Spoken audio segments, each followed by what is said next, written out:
हमें ईवीएम से क्या है, कभी कांग्रेस आती रहती, कभी बीजेपी आती रहती है। हम बहुजन समाज के 90% लोग सत्ता में नहीं आए अभी तक। बड़े श्रम की बात है, हमें डूब मरने वाली बात है। ये हम एक नहीं हो पाए अभी तक, ये हमारे लिए बड़ा अभिशाप है।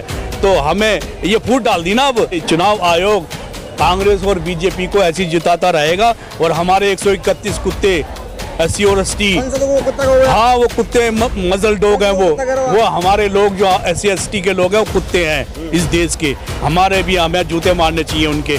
ये क्यों कुत्ते बनकर रहते हैं उनके, क्यों नहीं ज्वाइन करके हमारे साथ आ जाते। मर्द के बच्चे हैं तो वो आए, वो मर्द के बच्चे नहीं हैं, वो कुत्ते हैं बीजेपी के। इससे छुटकारा कैसे मिलेगा जब तक बहुजन समाज के हम लोग 90% आने वाले समय में हम इकट्ठा होकर अपनी सरकार नहीं बना पाएंगे।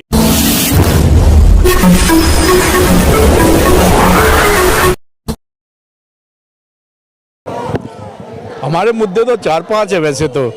पहला मुद्दा तो यही है कि ये सुप्रीम कोर्ट ने 7 जज की बेंच ने जो डिसीजन दिया है ये गलत दिया है। ये मनुवादी की तरफ से डिसीजन दिया गया है कि इस तरह से करो, इनमें फूट डाल दो। ये हमारे में फूट डालने, भाईचारे में फूट डालने की कोशिश कर रहे हैं, जबकि ऐसा नहीं होना चाहिए। और हम भाइयों को भी मिलजुल कर रहना चाहिए। अब जो ये बहकारे हमको झूठ बोल रहे हैं, ये मतलब जालसाजी कर रहे हैं, इनके बहकावे में नहीं आना चाहिए। चाहे वो सुप्रीम कोर्ट हो या हमारी केंद्र की सरकार हो, ये एक दूसरे के पहलू बन चुके हैं कि केंद्र सुप्रीम कोर्ट के बिना नहीं हिलता, सुप्रीम कोर्ट केंद्र के बिना नहीं हिल। एक ही हो गए, एक पहलू के दो सिक्के के एक ही पहलू हैं अभी ये। अब हमें इनकी चाल में नहीं आना चाहिए। अगर इनको देना होता, ये कहते कि वही चमार और जो वो मीणा खा गए सारा रिजर्वेशन। भाई तुम आज़ादी से अब तक क्या कर रहे थे, तो क्यों नहीं ध्यान दिया? आपको ध्यान देना चाहिए था ना, बट डिस्ट्रीब्यूशन बराबर का करना चाहिए था। अब उनकी गलती थोड़ी है भाई। ये जो खीर पड़ी है, खीर सबके लिए बनी है और जो खाएगा वो खाता रहेगा, जो नहीं आएगा तो उसको कैसे मिलेगी जब वो आए नहीं। वाल्मीकि समाज मतलब आया नहीं इसमें, आगे तो क्या किया जाए। ये सरकार की गलती है आज़ादी से। जब से संविधान बनाया हमारा, ये सरकारों को देखना चाहिए। अब हमारे में क्या है, आपस में फूट डाल दी और हम इस फूट को कामयाब नहीं होने देंगे सरकार की।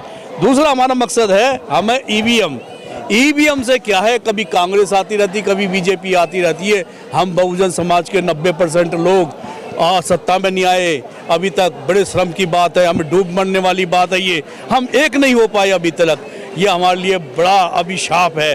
तो हमें ये फूट डाल दी ना। अब वर्गीकरण वो फूट एक ही चीज़ है। फूट डाल दी ना तो वर्गीकरण तो उसके अंदर कर दिया ना, जाति के अंदर जाति पर उसको बात तो फायदा हो जाएगा।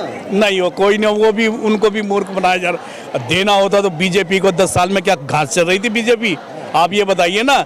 आप बिगर कहे दे देते उनको तो माना भी जाता। राजनीतिक पार्टी को तो बीजेपी को तो बुरा कहोगे? नहीं, वो बिल्कुल नहीं। ये हमारा दूसरा दुश्मन है ईवीएम को भी हमें उखाड़ कर फेंकना पड़ेगा। बैलेट पेपर जब तक नहीं आएगा, ये चुनाव आयोग कांग्रेस और बीजेपी को ऐसी जिताता रहेगा और हमारे 131 कुत्ते SC और ST, हाँ वो कुत्ते मजल डॉग हैं, वो हमारे लोग जो SC ST के लोग हैं वो कुत्ते हैं इस देश के। हमारे भी हमें जूते मारने चाहिए उनके। ये क्यों कुत्ते बनकर रहते हैं उनके, क्यों नहीं ज्वाइन करके हमारे साथ आ जाते। मर्द के बच्चे हैं तो वो आए, वो मर्द के बच्चे नहीं हैं, वो कुत्ते हैं बीजेपी के। इससे छुटकारा कैसे मिलेगा जब तक बहुजन समाज के हम लोग 90% आने वाले समय में हम इकट्ठा होकर अपनी सरकार नहीं बना पाएंगे और ईवीएम को नहीं उखाड़ फेंकेंगे। ईवीएम ये सबसे बड़ा धोखा जो कर रहा है, ये बड़ा जालसाजी का काम चल रहा है। वाल्मीकि जी, आप जो बैनर लेके आते हैं ना, ये जूता ब्रिगेड, इसका उद्देश्य क्या रहता है? क्योंकि नाम अपना अजीब सा रख दिया जूता ब्रिगेड। नहीं, जूता ब्रिगेड क्या है कि अभी क्या लग रहा है, कुछ साल पहले हमने यूपी की जेल के अंदर जब जेलर ने खाना नहीं दिया कि तो SC के लोग हैं और इन्हों को फिर खाने में बड़ी दिक्कत। जब हमारे तेज सिंह भाई जी ने जूता उठाया और जेलर के ऊपर बरसाने के, और जब जितने भी कैदी वो थे, जितने भी पकड़े गए थे, सबने जूते बरस। जब से डरे हैं, जब से जूता ब्रिगेड बना है, तो इनों का इलाज है जूता ब्रिगेड। हम जूते से ही इनों का इलाज करेंगे। नहीं, इसका इनों का जूते से ही इलाज करेंगे। नहीं, अब प्यार की भाषा आज़ादी से अब तक हो गई, अब प्यार की भाषा नहीं, अब जूते की भाषा चलेगी। जूते की भाषा ही चलेगी। ये देश के नागरिक हैं। देखो ये क्या लग रहा है, वर्ण व्यवस्था जिसने फैलाई है उसके अगेंस्ट जो मानवता से मानवता का विरोधी है, जो आगे नहीं बढ़ना देता, उसके अगेंस्ट चलेगी ये, चाहे वो सुप्रीम कोर्ट हो, केंद्र में बैठी हुई सरकार हो, या वो कोई भी संस्थान हो देश का, अगर वो सबको एक साथ लेकर नहीं चलता, भेदभाव डालता है, तो ये जूता ब्रिगेड लाएंगे आप? बिल्कुल बिल्कुल। सुप्रीम कोर्ट कहाँ रहा है अभी? आप ये देखो ना, सुप्रीम कोर्ट ने क्या कहा दिल्ली पुलिस को कि ये पहलवान जो बेटी थी वो FIR दर्ज नहीं करी दिल्ली पुलिस ने, तो विश्व का सबसे बड़ा प्रजातंत्र है हमारा देश, डूब के मर जाना चाहिए हमारे सुप्रीम कोर्ट को कि उसमें FIR दर्ज नहीं हुई उस पहलवान जो लड़कियां कर रही हैं, जो रेसलर हैं, और वो फिर सुप्रीम कोर्ट दिल्ली पुलिस को कहता है कि FIR। तो क्या है प्रजातंत्र? विश्व का सबसे बड़ा प्रजातंत्र नालता है, ऐसे प्रजातंत्र पे, ऐसे प्रजातंत्र को डूब के मर जाना चाहिए चुल्लू भर पानी में। और आने वाले समय में हम बहुजन के लोग ये सत्ता अपने हाथ में लेंगे, अगर नहीं ले पाए तो हमें भी चुल्लू भर पानी में डूब के मर जाना चाहिए। हम भी 90% है, अगर हम एक नहीं हुए तो हमारे को आज़ादी का कोई, जो अम्बेडकर साहब ने हमें आज़ादी दी, इसका कोई अस्तित्व नहीं है, हमारा कोई अस्तित्व नहीं है। हम गुलाम थे, गुलामी रहेंगे, और हम गुलामी बनना चाहते हैं। क्यों? क्योंकि हम एक नहीं हुए, अभी तक एक नहीं हुए, बड़े शर्म की बात है।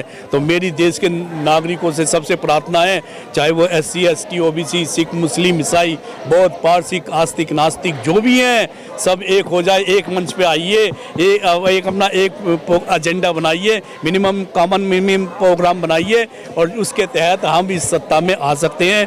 पहला काम है हमारा EVM को उखाड़ना, क्योंकि EVM रहेगी तो ये निष्पक्ष चुनाव नहीं हो सकते।